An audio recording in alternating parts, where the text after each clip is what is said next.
Vijayanagara channel ವೀಕ್ಷಕರಿಗೆ ನಮಸ್ಕಾರ. ವಿಜಯನಗರ ವಾರ್ತೆಗಳಿಗೆ ಸ್ವಾಗತ. ಮುಖ್ಯಾಂಶಗಳು.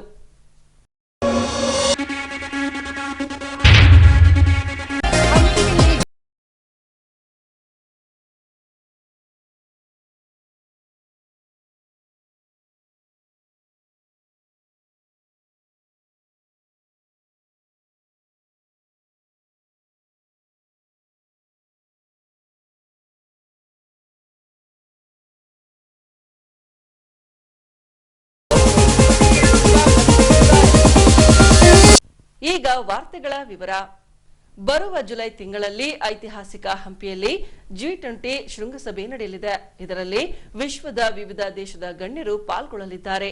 ಹಾಗಾಗಿ ಹಂಪಿ ಪರಿಸರದಲ್ಲಿ ಸ್ವಚ್ಛತಾ ಕಾರ್ಯವನ್ನ ನಡೆಸಲಾಗುತ್ತಿದೆ. ಹೌದು, ಜುಲೈ ತಿಂಗಳಲ್ಲಿ ಐತಿಹಾಸಿಕ ಹಂಪಿಯಲ್ಲಿ G20 ಶೃಂಗಸಭೆ ನಡೆಯಲಿದೆ. ಈ ಹಿನ್ನೆಲೆಯಲ್ಲಿ ಜಿಲ್ಲಾಡಳಿತದ ಸೂಚನೆಯ ಮೇರೆಗೆ ಕಮಲಾಪುರ ಪುರಸಭೆಯಿಂದ ಹಂಪಿ ಪರಿಸರದ ಸುತ್ತಮುತ್ತ ಸ್ವಚ್ಛತೆ ಹಾಗೂ ಅನಧಿಕೃತ ಕಟ್ಟಡಗಳನ್ನು ತೆರವು ಮಾಡಲಾಗುತ್ತಿದೆ. ಕಮಲಾಪುರ ಪುರಸಭೆಯ ಅಂಬೇಡ್ಕರ್ ವೃತ್ತ, ಕಂಪ್ಲಿ ಹೊಸಪೇಟೆ ಮಾರ್ಗದ ರಸ್ತೆಯ ಚರಂಡಿಗಳನ್ನು ಸ್ವಚ್ಛಗೊಳಿಸಲಾಗುತ್ತಿದೆ.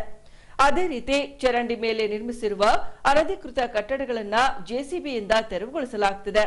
ಹಾಗೇನೆ ಸುಗಮ ಸಂಚಾರದ ನಿಮಿತ್ತ ವಲಯ ಅರಣ್ಯ ಅಧಿಕಾರಿಗಳಿಂದ ಗುರುತಿಸಲ್ಪಟ್ಟ ಗಿಡಮರಗಳನ್ನು ತೆರವುಗೊಳಿಸಲಾಗುತ್ತಿದೆ. ಕಡ್ಡಿರಾಂಪುರದಿಂದ ಹಂಪಿಗೆ ತೆರಳುವ ಮಾರ್ಗದಲ್ಲಿ ಸ್ವಚ್ಛತಾ ಕಾರ್ಯ ನಡೆಸಲಾಗುತ್ತಿದೆ. ಅದೇ ರೀತಿ ಸಾರ್ವಜನಿಕರಿಂದ ರಸ್ತೆಯಲ್ಲಿ ಬೇಕಾಬಿಟ್ಟಿ ಬೀಸಾಡಿದ ಕಸವನ್ನ ತೆರವುಗೊಳಿಸುವ ಕಾರ್ಯ ಭರದಿಂದ ಸಾಗಿದೆ.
ವಿಶ್ವವಿಖ್ಯಾತ G20 ಶೃಂಗಸಭೆ ಜುಲೈ 9ರಿಂದ ಮತ್ತು 17 ತಾರೀಕುವರೆಗೂ ಇರೋದ್ರಿಂದ ಮಾನ್ಯ ಜಿಲ್ಲಾಧಿಕಾರಿಗಳ ಆದೇಶದ ಮೇರೆಗೆ ಪಟ್ಟಣದಲ್ಲಿ ಚರಂಡಿ ಒತ್ತುವರಿಯಾಗಿರುವ ಎಲ್ಲ ಮನೆಗಳ ತೆರವುಗೊಳಿಸುವ ಕಾರ್ಯಕ್ರಮ ಮೊನ್ನೆ 21ನೇ ತಾರೀಕಿಂದಲೇ ನಾವು ಕೈಗೊಂಡಿರ್ತೀವಿ. ಇವಾಗ ಆಲ್ರೆಡಿ 1.5 ಕಿಲೋಮೀಟರಷ್ಟು ಎನ್ಕ್ರೋಚ್ಮೆಂಟ್ ಆಗಿರೋದನ್ನೆಲ್ಲ ತೆರವುಗೊಳಿಸಿರ್ತೀವಿ. ಇನ್ನೂ 1 ಕಿಲೋಮೀಟರ್ ಇದೆ, ನಾಳೆವರೆಗೆಲ್ಲ ಕಂಪ್ಲೀಟ್ ಮಾಡಿ ಮುಗಿಸ್ತೀವಿ. ಮರಿಯಮ್ಮನಹಳ್ಳಿಯಿಂದ ಚಿತ್ರದುರ್ಗದತ್ತ ಸಾಗುವ ರಾಷ್ಟ್ರೀಯ ಹೆದ್ದಾರಿಯಲ್ಲಿನ ಗೂಡಂಗಡಿಗಳನ್ನು ಹೆದ್ದಾರಿ ಪ್ರಾಧಿಕಾರದಿಂದ ತೆರವುಗೊಳಿಸಲಾಗುತ್ತಿದೆ. ಈ ಅಂಶವನ್ನ ಗೂಡಂಗಡಿ ಮಾಲೀಕರು ವಿರೋಧಿಸುವುದರ ಜೊತೆಗೆ ಪೋತಲಕಟ್ಟೆಯವರಿಗೆ ಸರ್ವಿಸ್ ರೋಡ್ ನಿರ್ಮಿಸಿಕೊಡುವಂತೆ ಆಗ್ರಹಿಸಿದ್ದಾರೆ. ರಾಷ್ಟ್ರೀಯ ಹೆದ್ದಾರಿಯಿಂದ ಗ್ರಾಮಾಂತರ ಪ್ರದೇಶಗಳಿಗೆ ತೆರಳಲು ಸರ್ವಿಸ್ ರೋಡ್ ನಿರ್ಮಿಸಿಕೊಡುವ ನಿಯಮವಿದೆ. ಆದರೆ ಹೊಸಪೇಟೆಯಿಂದ ಮರಿಯಮ್ಮನಹಳ್ಳಿಯವರೆಗೆ ಮಾತ್ರ ಸರ್ವಿಸ್ ರೋಡ್ ನಿರ್ಮಿಸಲಾಗಿದೆ. ಆದರೆ ಮರಿಯಮ್ಮನಹಳ್ಳಿಯಿಂದ ಪೋತಲಕಟ್ಟೆಯವರೆಗೆ ಸರ್ವಿಸ್ ರೋಡ್ ನಿರ್ಮಿಸಲಾಗಿಲ್ಲ. ಅಷ್ಟಕ್ಕೂ ರಸ್ತೆ ಬದಿ ಗೂಡಂಗಡಿಗಳನ್ನು ನಿರ್ಮಿಸಿಕೊಂಡು ಬದುಕು ಸಾಗಿಸುವವರ ಗೋಳು ಅಧೋಗತಿಗೆ ತಲುಪಿದೆ. ಯಾವುದೇ ನೋಟಿಸ್ ನೀಡದೆ ರಸ್ತೆ ಬದಿಯ ಗೂಡಂಗಡಿಗಳನ್ನು ಜೆಸಿಬಿಯಿಂದ ತೆರವು ಮಾಡಲಾಗುತ್ತಿದೆ ಎಂದು ಗೂಡಂಗಡಿಗಳ ಮಾಲೀಕರು ರಾಷ್ಟ್ರೀಯ ಹೆದ್ದಾರಿ ಪ್ರಾಧಿಕಾರದ ನಡೆಗೆ ಬೇಸರ ವ್ಯಕ್ತಪಡಿಸಿದ್ದಾರೆ. ಸರಿ, ರೋಡ್ನವ್ರು ನಮಗೇನು ನೋಟಿಸು ಕೊಟ್ಟಿಲ್ಲ, ಮತ್ತೆ ಅಡ್ವಾನ್ಸ್ ಸ್ವಲ್ಪ ಟೈಮು ಕೊಟ್ಟಿಲ್ಲ, ಅಂಗಡಿ ಕಿತ್ತಾಕ್ರಿ ಅಂತೇಳಿ ಸಡನ್ಲಿ ಬಂದು ಜೆಸಿಬಿ ತಂದು ಎಲ್ಲ ಹಾಗೆ ಹಾಕ್ಸ್ಬಿಟ್ರು. ಈಗ ನಾವು ಹೆಂಗೆ ಜೀವನ ಮಾಡೋದು? ನಮ್ದು ಇದೇ ಜೀವನ, ಇಲ್ಲೇ ಲೈಫ್ ನಮ್ಮದು, ಇಲ್ಲೇ ವಾಸ ನಮ್ಮದು, ಮನೆ ಇಲ್ಲ ಮಠ ಇಲ್ಲ. ದಿನ ಒಂದು 500 ರೂಪಾಯಿ ಕೂಲಿ ಆದರೂ ಕೂಡ ಇಲ್ಲೇ ಮನೆ ಮಕ್ಕಳು ಸಾಕೊಂಡು ನಮ್ಮ ಸಂಸಾರ ಇಲ್ಲೇ ನಡೆಸ್ತಿದ್ದೀವಿ. ಈಗ ನಾವು ಹೆಂಗೆ ಜೀವನ ಮಾಡೋದು? ನಮ್ಮ ಹೊಟ್ಟೆಪಾಡು ಏನು ಮಾಡೋದು? ಸಡನ್ಲಿ ಬಂದು ಅಂಗಡಿ ಕಿತ್ತಾಕ್ಬಿಟ್ಟಾರ. ನಿಯರ್ಲಿ ಒಂದು 10 ವರ್ಷ ಆಯಿತು, 10-15 ವರ್ಷ ಇಲ್ಲೇ ನಮ್ದು ವಾಸ, ಮನೆ ಇಲ್ಲ, ಏನೂ ಇಲ್ಲ. ಈಗ ನಾವು ಬೀದಿ ಬಂದಿದ್ದೀವಿ, ರೋಡ್ ಮೇಲೆ ಅಡುಗೆ ಮಾಡ್ಕೊಂಡು ನಾವು ಊಟ ಮಾಡ್ತಿದ್ದೀವಿ. ಹೆಂಗೆ ಮಾಡೋದು ಅಂತ ಹೇಳಿ ಈಗ ಇದಕ್ಕೇನಾದರೂ ನೀವೇ ದಾರಿ ತೋರಿಸ್ಬೇಕು. ಈಗ ಏನು ಮಾಡೋದು?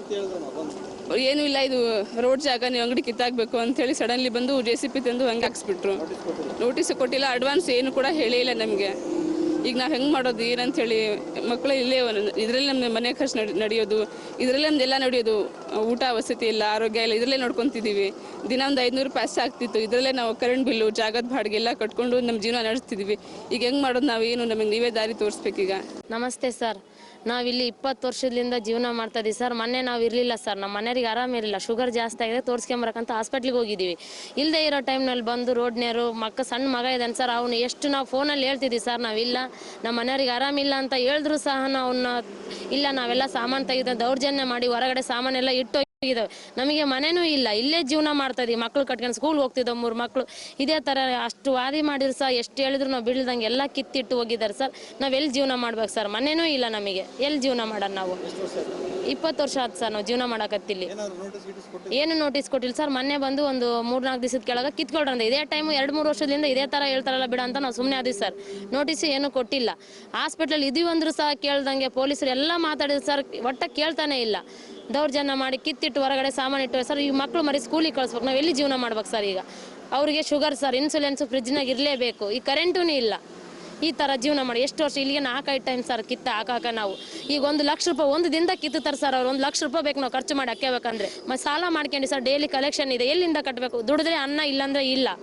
ಸಣ್ಣ ಮಗನ ಕಟ್ಕೊಂಡು ಜೀವನ ಮಾಡ್ತೀವಿ, ಅವರಿಗೂ ದುಡೋ ಶಕ್ತಿ ಇಲ್ಲ ಸರ್, ಶುಗರ್. ನಾವು ಸಣ್ಣ ಮಕ್ಕಳು ಕಟ್ಕೊಂಡು ಈ ಥರ ದಿನ ದುಡಿದ್ರೆ ಅನ್ನ, ಇಲ್ಲಾಂದ್ರೆ ಇಲ್ಲ. ಈ ಥರ ಸಾಲಗಳು ಮಾಡ್ಕೊಂಡು ಸಾಲಗಾರ ಎಷ್ಟು ದಿನ ಸುಮ್ಮನೆ ಇರ್ತಾರೆ ಸರ್? ಕಿತ್ತದೇನು ಒಂದು ದಿನದಲ್ಲಿ ಕಿತ್ತು ಬಿಡ್ತಾರೆ. ಈಗ 1 ತಿಂಗಳು 2 ತಿಂಗಳು ಬೇಕು ಸರ್ ಇದು ಹಾಕಾಕ. ಮಣ್ಣು ಎರ್ಸಕ್ಕೆ ಏನಿಲ್ಲ ಅಂದ್ರೆ ಒಂದು 60-70 ಸಾವಿರ ರೂಪಾಯಿ ಹೋಗುತ್ತೆ ಸರ್. ಹೆಂಗೆ ಜೀವನ ಮಾಡ್ಬೇಕು ಸರ್ ನಾವಿಲ್ಲಿ? ಇದೇ ರೀತಿ ಕಿತ್ತಿ ಇದೇ ರೀತಿ ದೌರ್ಜನ್ಯ ಮಾಡೋದ್ರೆ ನಾವು ಎಲ್ಲಿರೋಣ ಸರ್? ಟೈಮ್ ಕೊಡು ಅಂತ ಕೇಳಿದ್ವಿ ಸರ್. ಅಲ್ಲಿಗೆ ಇಲ್ಲ, ಒಂದೇ ದಿನ ನಿಮಗೆ ಟೈಮ್, ನೀವು ಕಿತ್ತಲಿಲ್ಲ ಅಂದ್ರೆ ನಾವು JCB ತಂದು ಕಿತ್ತಿದ್ವಿ ಅಂತ ಹೇಳ್ತಾರೆ ಸರ್.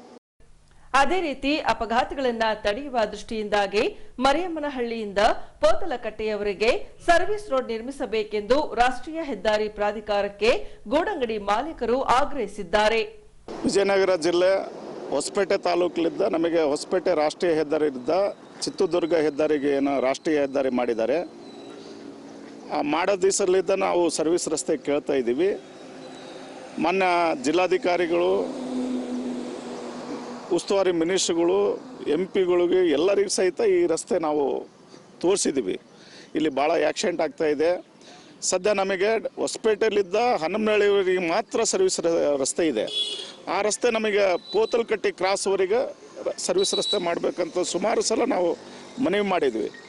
ಮನವಿ ಮಾಡಿಕೊಡ್ತೀವಂತ DC ಸಾಹೇಬರು ಸಹಿತ ನಮಗೆ ಆಶ್ವಾಸನೆ ಕೊಟ್ಟಿದ್ದರು. ಆದರೆ ಇವತ್ತೂರಿಗೆ ಮಾಡ್ತಾ ಇಲ್ಲ.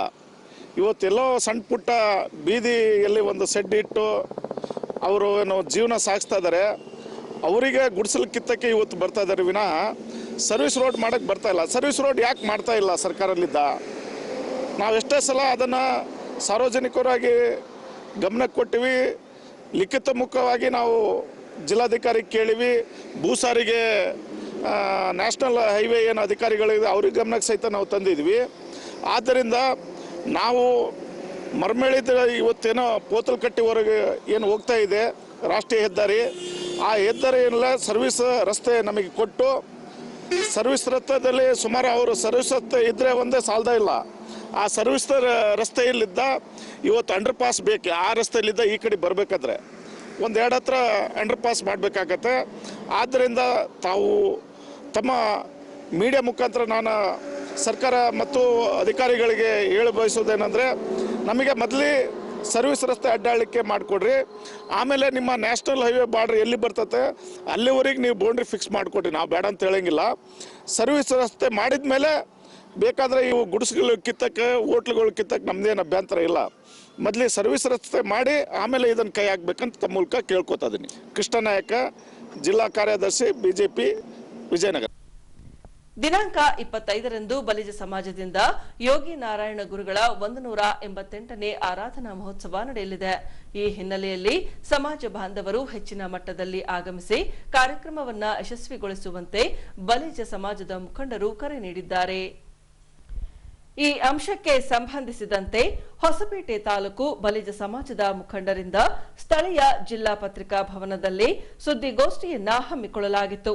ದಿನಾಂಕ 25ರಂದು ಯೋಗಿ ಕಾಲಜ್ಞಾನಿ ನಾರಾಯಣ ಗುರುಗಳ 188ನೇ ಆರಾಧನಾ ಮಹೋತ್ಸವ ನಡೆಸಲಾಗುವುದು.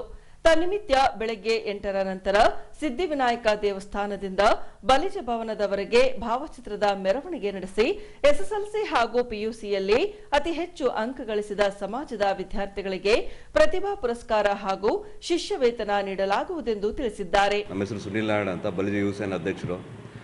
ಈ ಸಭೆ ಉದ್ದೇಶ ಏನಂದರೆ, ನಾವು ನಾಳೆ ಬಲಿಜ ಶ್ರೀ ಯೋಗಿನಾರಾಯಣ ಸ್ವಾಮಿಯವರ ಆರಾಧನಾ ಮಹೋತ್ಸವ ಹಮ್ಮಿಕೊಂಡಿದ್ದೀವಿ. ಏನು ಸಿದ್ಧಿವಿನಾಯಕ ದೇವಸ್ಥಾನದಿಂದ ಬಲಿಜ ಭವನದ ಮೆರವಣಿಗೆ ಇರುತ್ತೆ. ಹಾಗೂ ಬಲಿಜ ಸಮಾಜದಲ್ಲಿ ಪ್ರತಿಭಾ ಪುರಸ್ಕಾರ ಹಾಗೂ ವಿದ್ಯಾರ್ಥಿ ವೇತನ, ವಿದ್ಯಾರ್ಥಿಗಳಿಗೆ ಪ್ರತಿಭಾ ಪುರಸ್ಕಾರ ಹಾಗೂ ನಮ್ಮ ಸಮಾಜದಲ್ಲಿರುವ ಕಡುಬರ ವಿದ್ಯಾರ್ಥಿಗಳಿಗೆ ಸಹಾಯಧನ ಮಾಡುವುದು ಕಾರ್ಯಕ್ರಮ ಇಟ್ಕೊಂಡಿದ್ದೀವಿ. ಇದಕ್ಕೆ ನಮ್ಮ ಬಲಿಜ ಬಂದವರು ಹೆಚ್ಚಿನ ಸಂಖ್ಯೆಯಲ್ಲಿ ಬಂದು ಹಾಗೂ ಬಲಿಜ ಯುವಕರು ಈ ಕಾರ್ಯಕ್ರಮಕ್ಕೆ ಹೆಚ್ಚಿನ ಸಂಖ್ಯೆಯಲ್ಲಿ ಬಂದು ಕಾರ್ಯಕ್ರಮ ಯಶಸ್ವಿ ಮಾಡಬೇಕಂತ ಕೇಳ್ಕೊಳ್ಳುತ್ತಿದ್ದೇವೆ. ಏನು ನಮ್ಮ ಬಲಿಜ ಯುವ ಸೇನೆ ವತಿಯಿಂದ ಇಷ್ಟು ದಿನ ಬಲಿಜೆಯಲ್ಲಿ ಸೇವಾ ಕಾರ್ಯಕ್ರಮಗಳು ಮಾಡ್ತಾ ಇದ್ವಿ. ಮುಂದಿನ ದಿನಗಳಲ್ಲಿ ಸಾಮಾಜಿಕ ಸೇವೆಗಳನ್ನು ಮಾಡಬೇಕಂತ ಅಂದ್ಕೊಂಡಿದ್ದೀವಿ. ಈ ಕಾರ್ಯಕ್ರಮಕ್ಕೆ ಬಲಿಜ ಯುವಕರು ಹೆಚ್ಚಿನ ಸಂಖ್ಯೆಯಲ್ಲಿ ಬಂದು ನಮಗೆ ಸೇವಾ ಕಾರ್ಯಕ್ರಮಗಳಲ್ಲಿ ನಮಗೆ ಜೊತೆ ನಿಲ್ಲಬೇಕಂತ ಈ ಮೂಲಕ ತಮ್ಮಲ್ಲಿ ಕೇಳ್ಕೊಳ್ತಿದ್ದೆ. ನಮಸ್ಕಾರ. ಅದೇ ರೀತಿ ಸಮಾಜದ ವಿದ್ಯಾರ್ಥಿಗಳಿಗೆ ಉಚಿತ ಹಾಸ್ಟೆಲ್ ಸೌಲಭ್ಯ ಕಲ್ಪಿಸಲಾಗುತ್ತಿದೆ. ಈ ಸಮಾಜದ ಕಡು ಬಡತನದಲ್ಲಿರುವ 5 ವಿದ್ಯಾರ್ಥಿಗಳ ಶೈಕ್ಷಣಿಕ ಸಂಪೂರ್ಣ ವೆಚ್ಚ ಭರಿಸಲಾಗುವುದು. ಈ ಕಾರ್ಯಕ್ರಮಕ್ಕೆ ಶಾಸಕ ಎಚ್.ಆರ್. ಗವಿಯಪ್ಪ ಹಾಗೂ ಮಾಜಿ ಸಚಿವ ಆನಂದ್ ಸಿಂಗ್ ರವರು ಆಗಮಿಸಲಿದ್ದಾರೆಂದು ತಿಳಿಸಿದ್ದಾರೆ. ಕಾಲಜ್ಞಾನಿ ಶ್ರೀ ಯೋಗಿನಾರಾಯಣ ಹಿತೇಂದ್ರರ 188ನೇ ಆರಾಧನಾ ಮಹೋತ್ಸವ ಹಾಗೂ ಶೋಭಾಯಾತ್ರೆ ನಾಳೆ 25ನೇ ತಾರೀಕು ಜೂನ್ ಆಯ್ತವಾರ ವಿಜೃಂಭಣೆಯಿಂದ ನೆರವೇರಲಿದೆ. ನಮ್ಮ ಈ ಹೊಸಪೇಟೆ ವಿಧಾನಸಭಾ ಕ್ಷೇತ್ರದಲ್ಲಿ ಬಲಿಜ ಸಮಾಜದವರು ಸುಮಾರು 14,000 ಜನ ಇರ್ತಾರೆ. 14ರಿಂದ 16,000. ನಾನು ಅವರಲ್ಲಿ ಕೇಳಿಕೊಳ್ಳುವುದು, ಹೆಚ್ಚಿನ ಸಂಖ್ಯೆಯಲ್ಲಿ ಈ ಸಮಾವೇಶಕ್ಕೆ ಆರಾಧನೆಗೆ ಅಟೆಂಡ್ ಆಗಿ ಯೋಗಿನಾರಾಯಣರ ಕೃಪಾ ಕಟಾಕ್ಷಕ್ಕೆ ಪಾತ್ರರಾಗಬೇಕಂತ ವಿನಂತಿಸಿಕೊಳ್ಳುತ್ತೇನೆ. ಅಂತೆಯೇ ನಮ್ಮ ಬಲಿಜ ಭವನದಲ್ಲಿ ವಿದ್ಯಾರ್ಥಿ ನಿಲಯ ಕೂಡ ಇದೆ. ನಮ್ಮ ಸಮಾಜದವರು ಫ್ರೀ ಹಾಸ್ಟೆಲ್ ಫೆಸಿಲಿಟಿಯನ್ನು ಉಪಯೋಗಿಸಿಕೊಳ್ಳಬೇಕಂತ ಕೇಳ್ಕೊಳ್ತೇನೆ.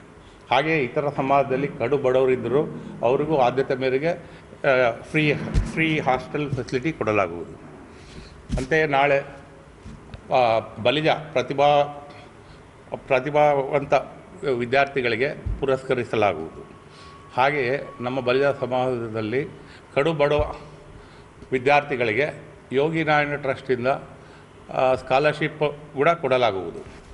ಅಂತೆಯೇ ನಮ್ಮ ಸಂಸ್ಥೆ ಶ್ರೀ ಆಂಜನೇಯ ಪೋಟೆಕ್ ಪ್ರೈವೇಟ್ ಲಿಮಿಟೆಡ್ನಿಂದ ಕಡು ಬಡವ ಬಲಿಜ ವಿದ್ಯಾರ್ಥಿಗಳಿಗೆ ಕನಿಷ್ಠ 5 ಜನ ವಿದ್ಯಾರ್ಥಿಗಳಿಗೆ ಸಂಪೂರ್ಣ ಅವರ ವಿದ್ಯಾಭ್ಯಾಸ ಮತ್ತು ಮುಂದಿನ ಎಲ್ಲ ರೆಸ್ಪಾನ್ಸಿಬಿಲಿಟಿ ನಮ್ಮ ಕಂಪ್ನಿ ತೆಗೆದುಕೊಳ್ಳುತ್ತೆ ಅಂತ ಹೇಳ್ತೇನೆ. ಹಾಗೆ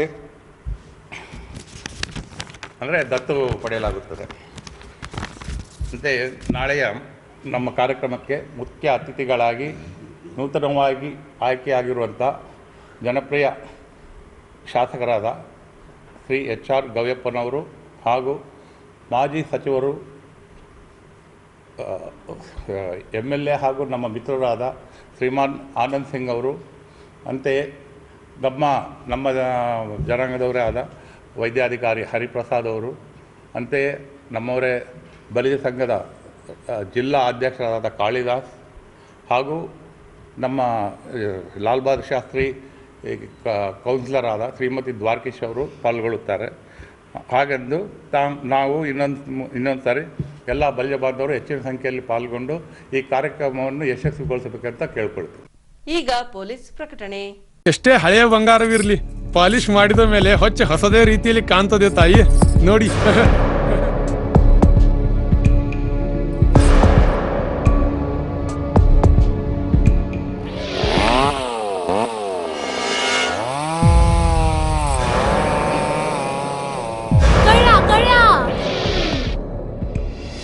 ತಾಯಿ, ನಿಮ್ಮ ಮೈ ಮೇಲೆ ಅದೋ ಹೊಲಸು ಬಿದ್ದಿದೆ.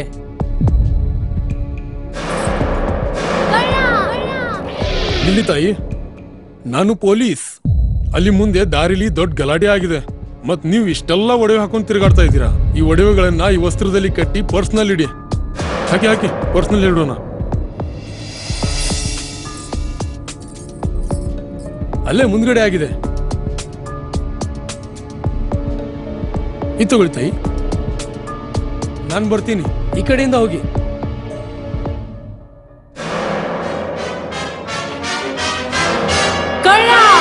ಇಂತಹ ಮೋಸದ ಸಂಗತಿ ನಿಮಗೂ ನಡೆಯಬಹುದು. ತಮ್ಮ ಬೆಲೆ ಬಾಳುವ ಒಡವೆ ಆಭರಣ ವಸ್ತುಗಳನ್ನು ಎಚ್ಚರಿಕೆಯಿಂದ ಕಾಪಾಡಿ.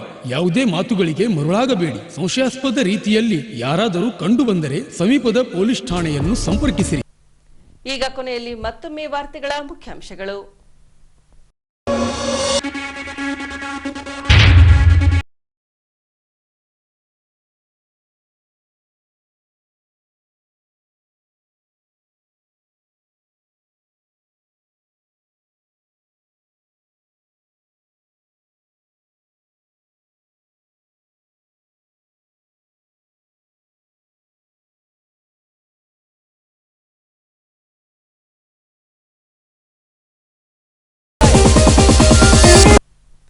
ಇಲ್ಲಿಗೆ ವಾರ್ತಾ ಪ್ರಸಾರ ಮುಕ್ತಾಯವಾಯಿತು. ವಂದನೆಗಳೊಂದಿಗೆ ನಯನ ಉಮೇಶ್.